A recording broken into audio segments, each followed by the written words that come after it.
You don't belong here." The words cracked through the air like glass shattering in a quiet church. Heads turned, whispers froze, and all eyes landed on him. Darius Johnson, the groom, stood at the altar. His hands steady, his tuxedo crisp, his posture unshaken. But the venom in those 4 words cut deeper than any knife. They hadn't come from some random guest or a bitter stranger. They came from his bride's own family. And they weren't whispered in secret. No, they were flung at him like a public execution, right in front of everyone, loud enough for the crowd to hear. The bride's uncle leaned back in his seat, his smirk wide and cruel, as though he had just said something everyone was thinking but too polite to speak. A murmur spread across the room, laughter from some, awkward coughs from others. Darius didn't flinch.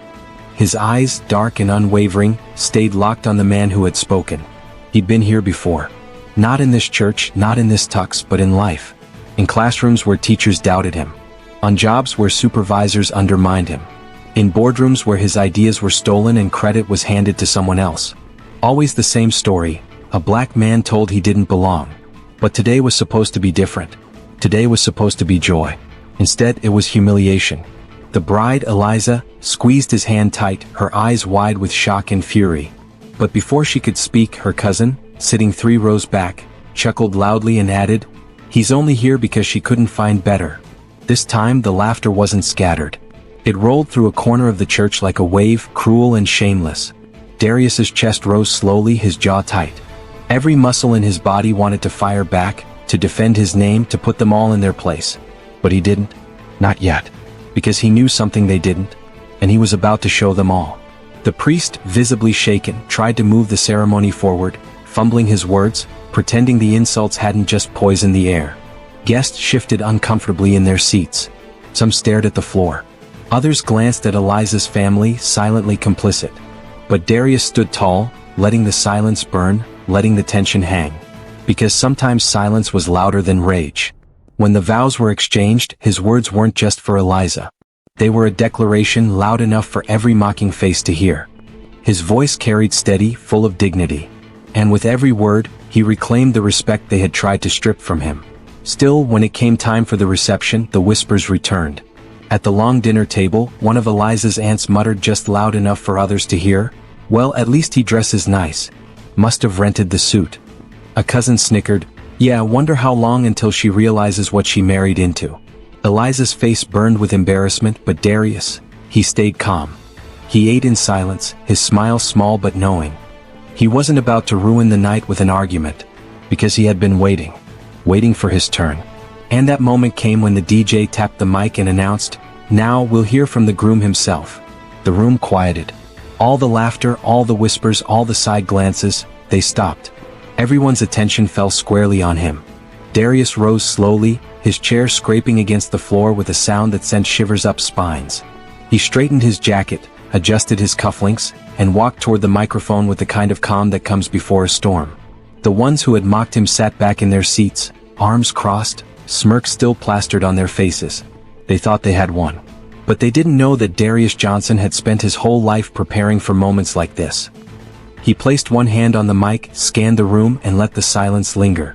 And then he said, with a voice that cut sharper than any insult they had thrown, "I wasn't going to say anything tonight, but since some of you decided to speak for me, let me tell you who I really am."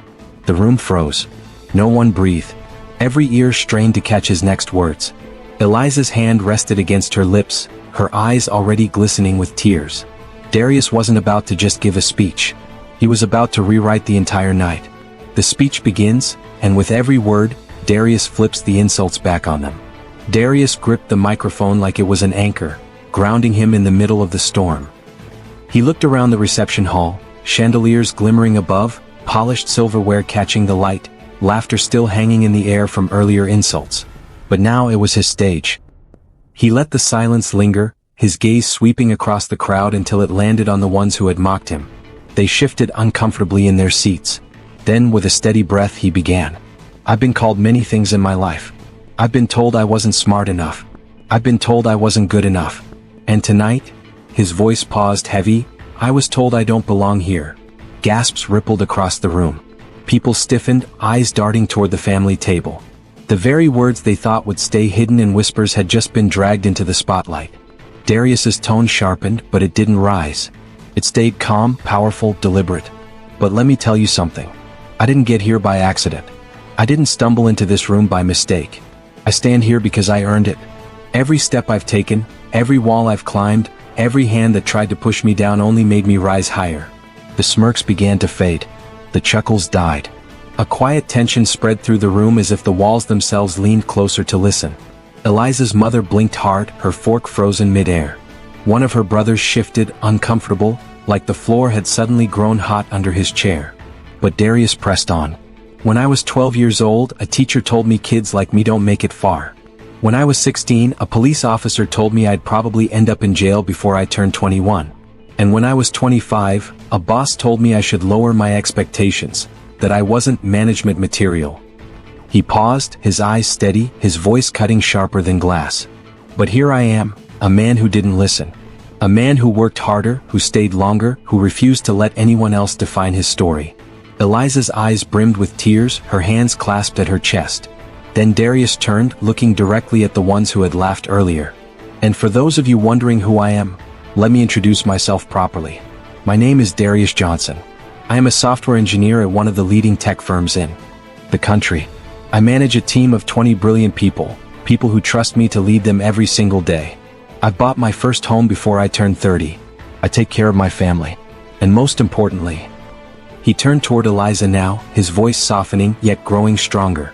Most importantly, I am the man your daughter, your niece, your cousin chose to spend the rest of her life with.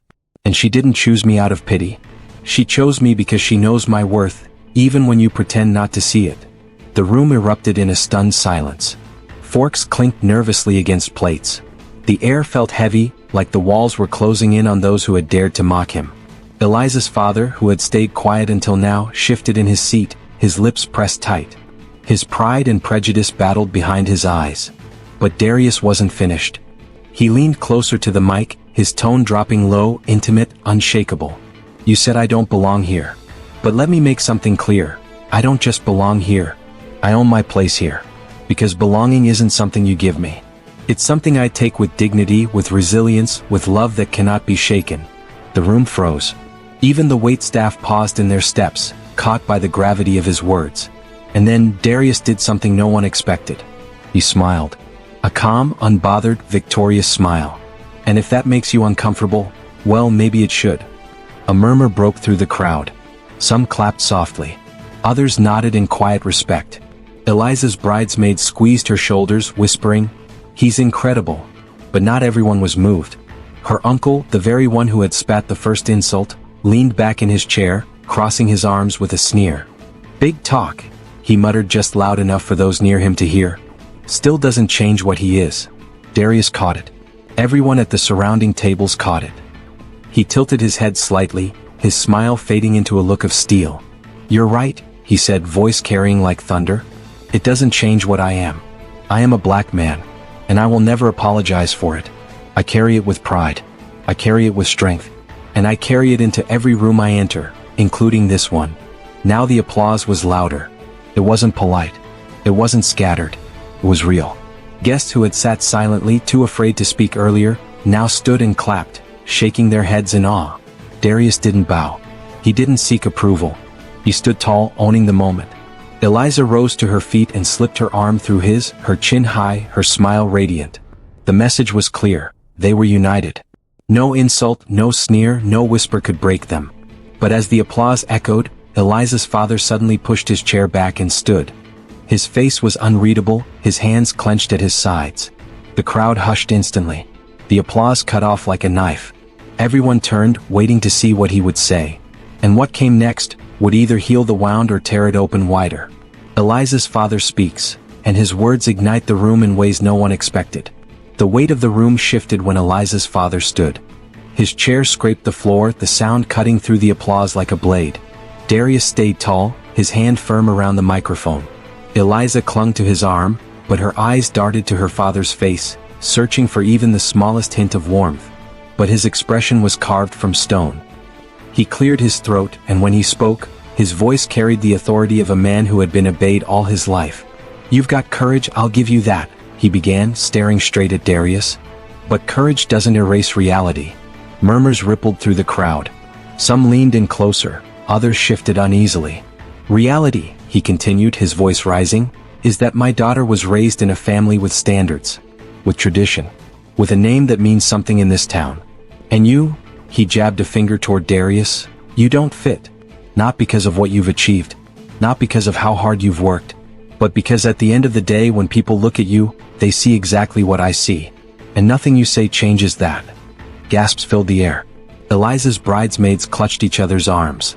One guest muttered under their breath, did he really just say that out loud? Eliza's face flushed red, half with rage, half with shame. She opened her mouth to speak, but Darius gently placed his hand over hers. His eyes told her, let me handle this. He raised the mic again. You think my skin is the measure of my worth? His voice thundered now, steady and sharp. Then you've already lost. Because your standards, your traditions, your so-called name, they're built on sand. They crumble when tested. But me? I am built on stone. No amount of hate can break me. The crowd erupted in a wave of murmurs, some cheering, some whispering, others staring in stunned silence. But Eliza's father wasn't finished. He slammed his palm against the table so hard that glasses rattled. This is my family, he barked.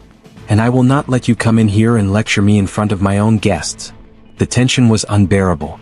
People turned their heads back and forth like they were watching a match, waiting to see who would strike the final blow. And then from the back of the room a voice spoke.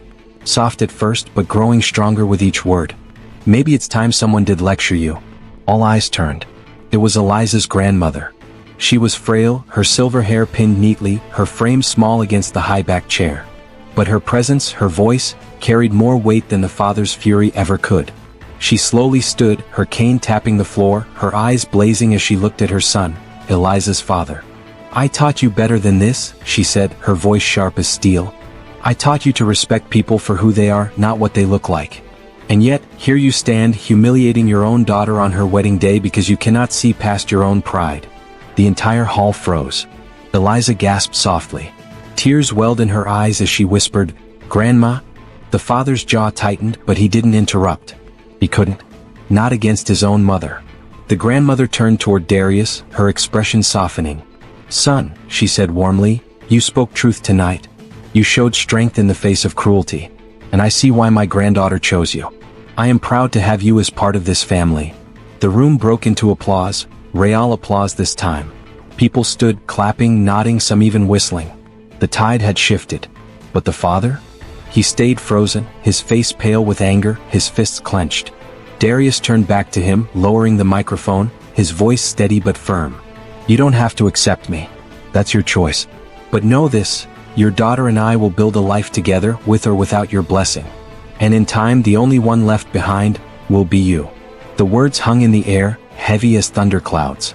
Eliza squeezed his hand, her eyes filled with both fear and pride. The guests leaned forward, holding their breath.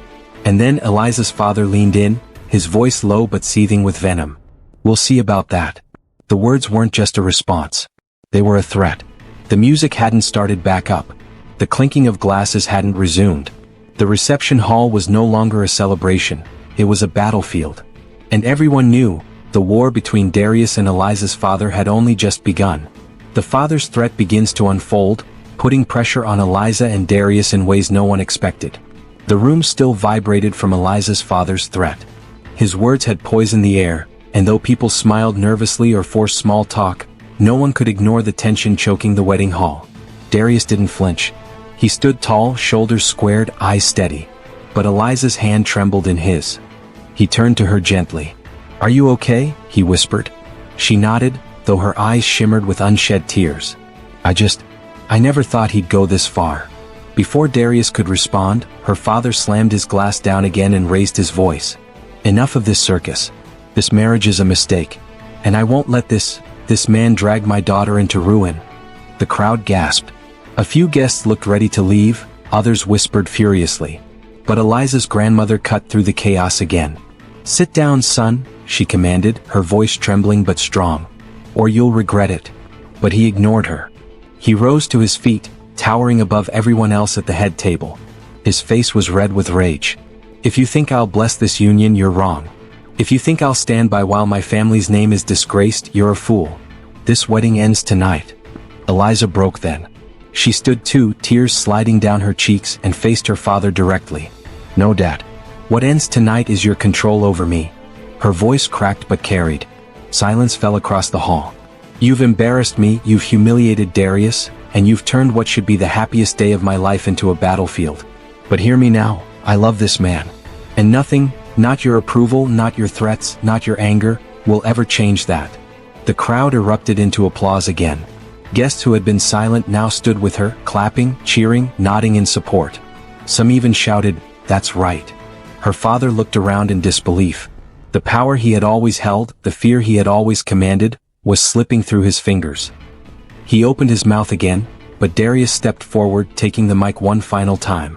"Sir," he said, his voice calm yet fierce, "you can cling to hate if you choose. But today was never about you. It was about us, about love. And while you try to chain your daughter to the past, she has chosen to walk into the future. With me.